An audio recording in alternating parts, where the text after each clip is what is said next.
Buntut dari penurunan tarif impor dari Indonesia ke Amerika Serikat, data pribadi orang Indonesia ditransfer ke Amerika Serikat. Itukah demi penurunan tarif? Apa iya? Yuk, kita cari tahu informasinya selengkapnya di Yuzon Tech News.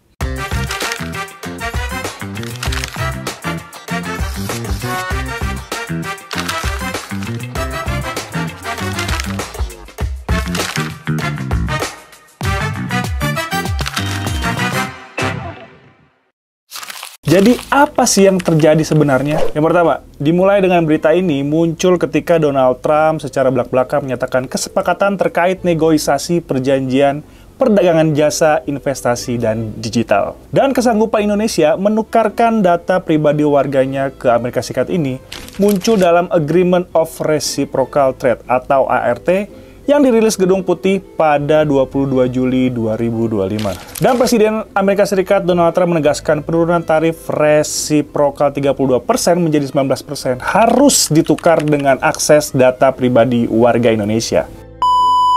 So they are giving us access into Indonesia, which we never had. That's probably the biggest part of the deal. And the other part is they are going to pay 19% and we are going to pay nothing. I think it's a good deal for both parties.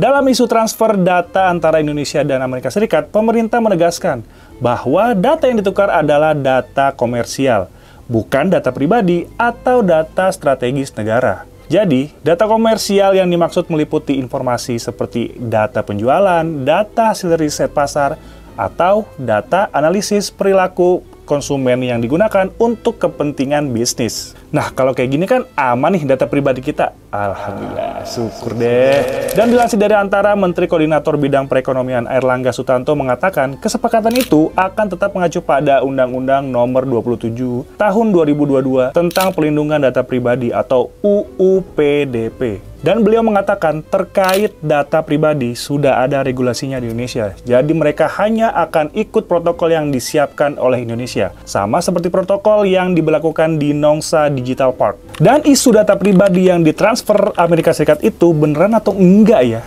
Dan Menteri Sekretaris Negara Prasetyo Hadi berupaya meluruskan isu yang beredar di masyarakat terkait data transfer ini. Dalam konteks pemberian data akses pribadi warga Indonesia kepada Amerika Serikat, Prasetyo mengatakan bagaimana ada pijakan hukum yang sah, aman, dan terukur untuk tata kelola lalu lintas data pribadi antar negara atau cross-border dari data pribadi tersebut.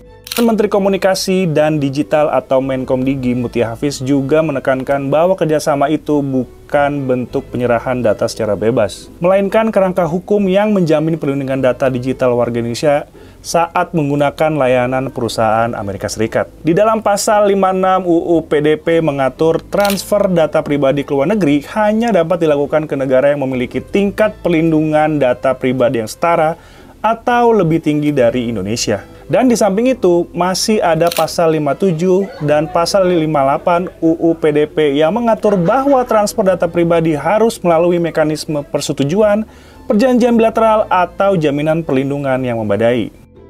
Dilansir dari laman Gedung Putih, Indonesia akan memberikan kepastian terkait kemampuan pemindahan data pribadi dari wilayahnya ke Amerika melalui pengakuan Amerika Serikat sebagai negara atau yurisdiksi yang memberikan perlindungan data memadai berdasarkan hukum Indonesia.